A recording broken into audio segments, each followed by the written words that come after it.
Hey guys, welcome back to Let's Play Final Fantasy VII. Last time we had a group hallucination where we all basically thought Eris was crazy. Then Cloud and Eris had a dream together, and yes, that was a dream. As you can see, Cloud just kind of woke up here in the middle of a bed, even though we were just halfway across the planet in the sleeping forest. Only way that happens, dream sequence. And with that, and with the fact that Eris has now left our party, we realize that we're in pretty tough shape now. Of the remaining 7 characters we have a thief in Kate Sith, or a spy in Kate Sith, and a thief in Yuffie, and an insane traitor in Cloud. So, what's left to do now? Anyway, let's find out right now. And these options, yeah, don't really do anything. Yeah, don't worry about it. Well, yeah, we kind of know that. We saw that. You guys are all out looking, even though our plane there, the Tiny Bronco, is sitting at the beach doing nothing at this time. They're not out searching very far, are they? Yeah. And no one else other than Cloud knows where this place is right now. Yeah, that's what she said, but they don't really explain how that's going to work. They will eventually, but not at this point. Well, yeah. And yeah, we know that too.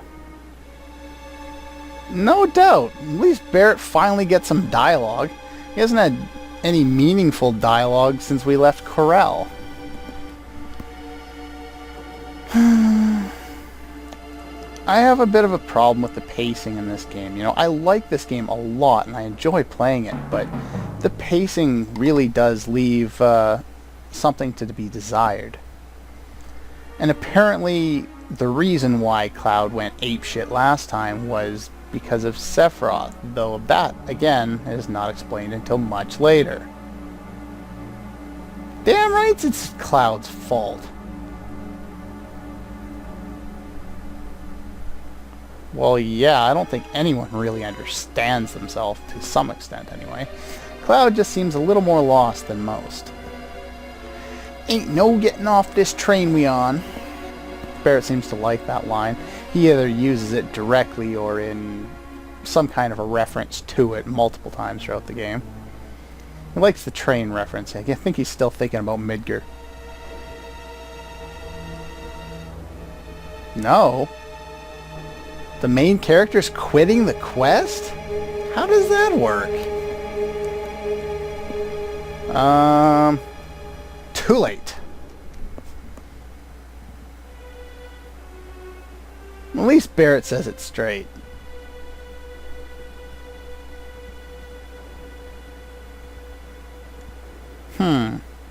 Pretty accurate for Barrett. Barrett, Mr. T dishing out wisdom. Gotta love it.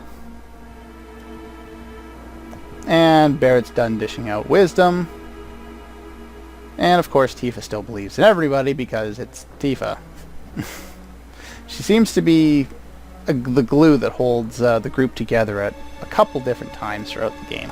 Not all of them we've seen so far.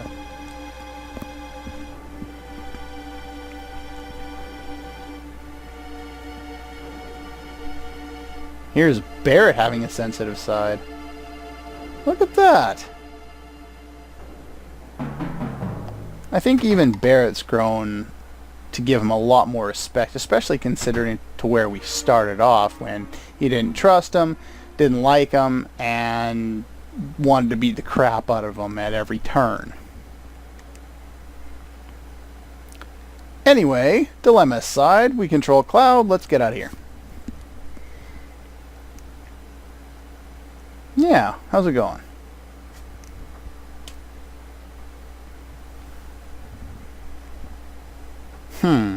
We could stay here, though there's not really anything to do here.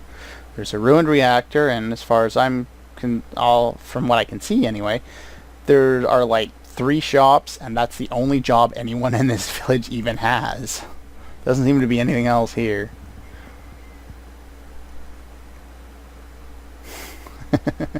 Go Barrett. Cloud's not too sure about what he wants to do now. However, yeah, eventually he comes to the decision. Going to have to keep going. And they give us a temporary party of Tifa and Barrett, which I will be switching.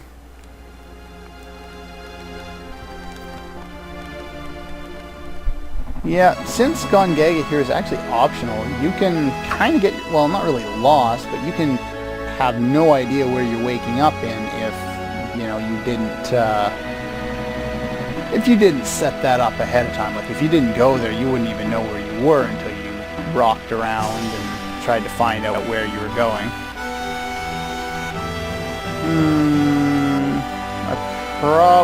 I don't know if this is the fastest way to get here or not, but it's the way I'm taking because I know this direction. I think I'm going the right way, aren't I? I believe this way gives me access to the northern continent anyway. Yeah, it does. Anyway, so at this point, yeah, the only real direction we've been given is to head after Eris, and in order to do that, we need to head to the northern continent and return to the Bone Village. However, it's not going to be that simple to get through the Sleeping Forest. So, eventually, once we get there, since it's a long trip, we'll be able to figure out why we can't just wander straight in there and go after Eris. There we go. The northern continent. Hey, we got snow on this side. Can't get there yet. That'll be disc 2. One of the few places around here we haven't actually visited yet. I'm just going to adjust my party members real quick and I'll be right back. Okay, there we go. All set up. Brought Sid back into the party, like I had it before Eris was forced in. And here we are. Let's talk to some of these guys. Yeah, where is the city? The Forgotten City. Well, I guess it would be forgotten. That's all you're gonna say. What about Eris? Went into the Sleeping Forest. Can we get up there? No? Okay. That guy apparently is inaccessible. I don't think I've ever talked to him. Not that I really care to, but... We stored in the treasure box next to the tent. Oh, that's interesting. Maybe we can steal some. You can awaken the Sleeping Forest with the Lunar Harp. Oh, well that's nice. She used a Lunar Harp. Well, how did she get it? And ask the guy down there. Okay. Well, we basically have to go talk to the other guy there, and they're going to explain more about the process. If you try and go into the Sleeping Forest, you will not be able to get through. You'll just loop through the same screen over and over again. Anyway, the Lunar Harp, you know, suggesting that there's only one, even though Eris just took one with her, and I don't know how she got it, other than maybe there's a whole bunch of them sitting around here somewhere. I don't know. Anyway, we can start digging, and then you can select other options, but you won't get the Lunar Harp if you select the other one, so let's just go after this for now. You can pick up some other interesting items here by digging, including a bunt line, which I believe is a weapon for Vincent, and a mop, which is a weapon for Sid. Let's put a search. Basically what this does is it'll put people around there, and these people will look from they'll basically look from whatever their line of sight is. And so I think that's good enough. And now we set a bomb. What was I talking about? Yeah, so you get a mop for Sid. You can get some other items as well. So yeah, they'll look to the direction that the item we're trying to find is at. And it's usually somewhere around here. So select the square button, and they'll dig around trying to find it. And if we got lucky, it'll be in the treasure box in the morning. This also acts as a free healing point, I believe. Yeah. Did I get it? Nice! First shot. Gotta love it. Oh yeah, I wanted to show that off. The dragon armlet that I got in the last episode. Let's It's a little better in terms of defense than the Diamond Bangle. Has an extra slot, and it drains half, or basically cuts damage in half from fire, cold, which includes both water and ice, and lightning attacks. So that's really helpful. What else did I want to put on? I wanted to put on something that I forgot to put on. Do I have steel on? I do have steel on. Perfect. Sid. Yeah, Sid's weapons are kind of different. I wanted to press another button. Yeah, see, the weapon that we bought for him at, with the Wutai was this one. And then we have access to both this one and the Dragoon Lance, and both of them are quite a bit better. So, unless you need the link slots, which is the only reason I really bought it, just in case I wanted to have those extra slots, you don't really need to. And so I just threw a bunch of things I wanted to work on his thing. Steel is kind of important for the next area. One interesting thing I did is I paired Bahamut on Cloud with MP Absorb, so we'll get a little bit of MP back after wasting a bunch of it on Bahamut, since it does use up quite a bit of MP. Other than that, just working on things.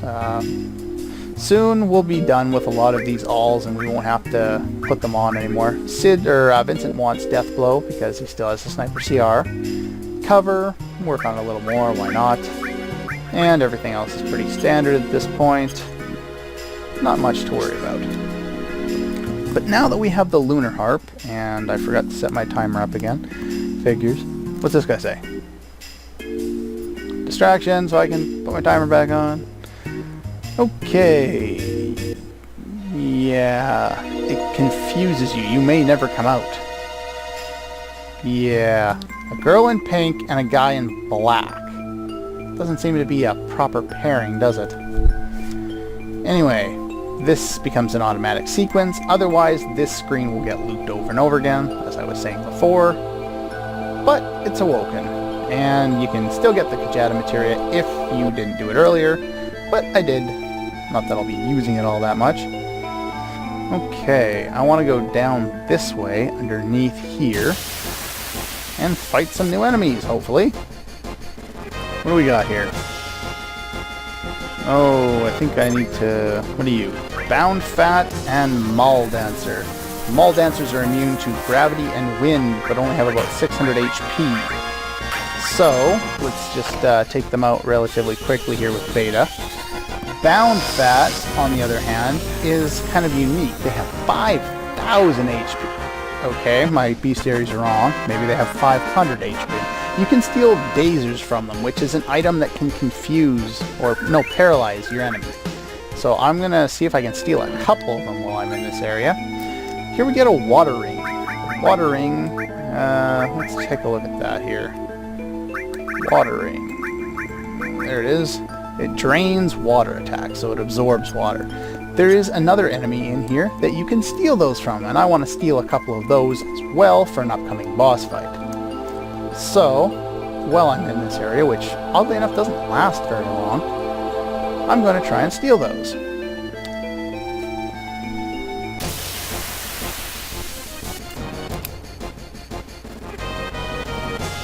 And here we have another new enemy. I believe this is Hungry. Yeah, nothing too much to worry about with this guy. 2,000 HP, and it's dead. No weaknesses to speak of. We've got a few more enemies to run into. This is actually the end of the area here. So I'm just going to run around and show off the remaining couple of enemies that are here. Okay, I'm back. I didn't find any more new enemies.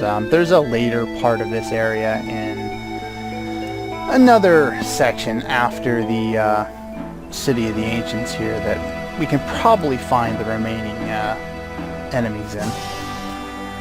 More importantly, we have arrived. And really cool music here. One of my favorite songs from years ago when I first played this game. This is the City of the Ancients. And I can see why it's referred to as a forgotten city. There's not really a lot here, is there? We got a treasure chest. What's in here? Guard source. Yay, kind of useless.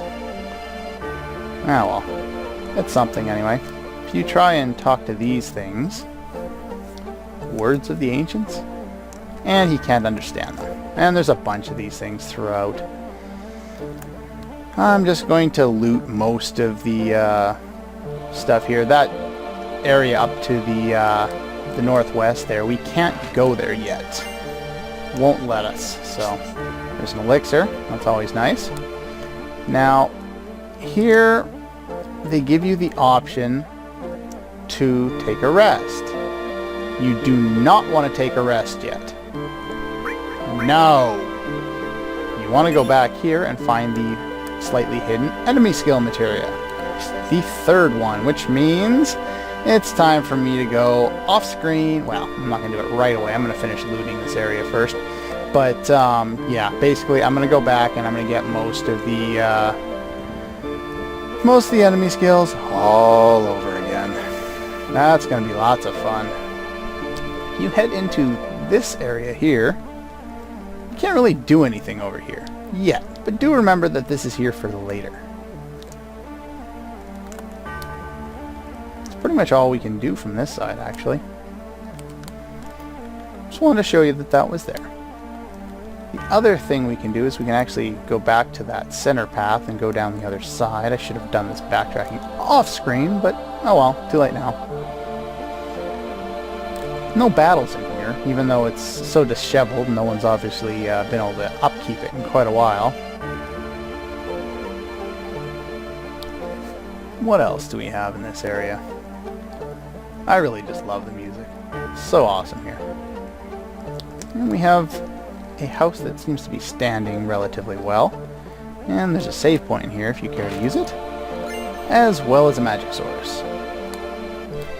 And apparently they leave both the front door and the back door wide open because why not? There's no one else here anyway. And yes, so nope, I want to go down. Thank you. And if you kind of hug around here, we get an aura armlet, which I believe it drains cold attacks, if I remember right. I think it's better than some of the stuff we have now, but you lose a slot. Yeah, substantially better than what we have. I will reorganize my materia later so I can put that on somebody. Yeah, well anyway, that's pretty much all I want to do here in terms of collecting of treasure. Now is probably as good a time as any to go collect those enemy skills, because you want to do it before you start the next sequence, and pretty much in order to start the next sequence we need to go to that bed. So basically I'm going to show off one battle and then that'll be all for this one.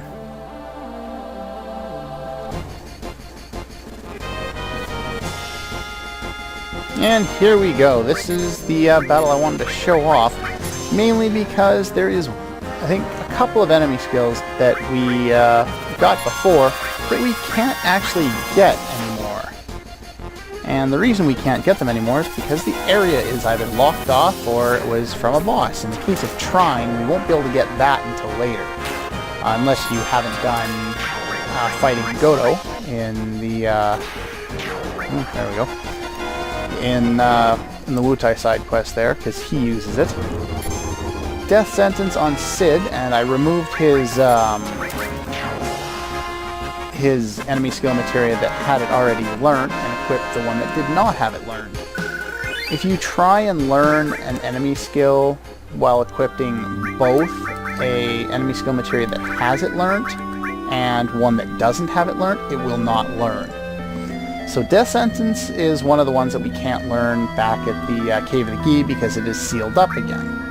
So I'm going to have to go back and pick up a whole bunch of enemy skills off screen. But anyway, I'm going to do that so you guys don't have to watch it, and yeah, I will see you guys next time.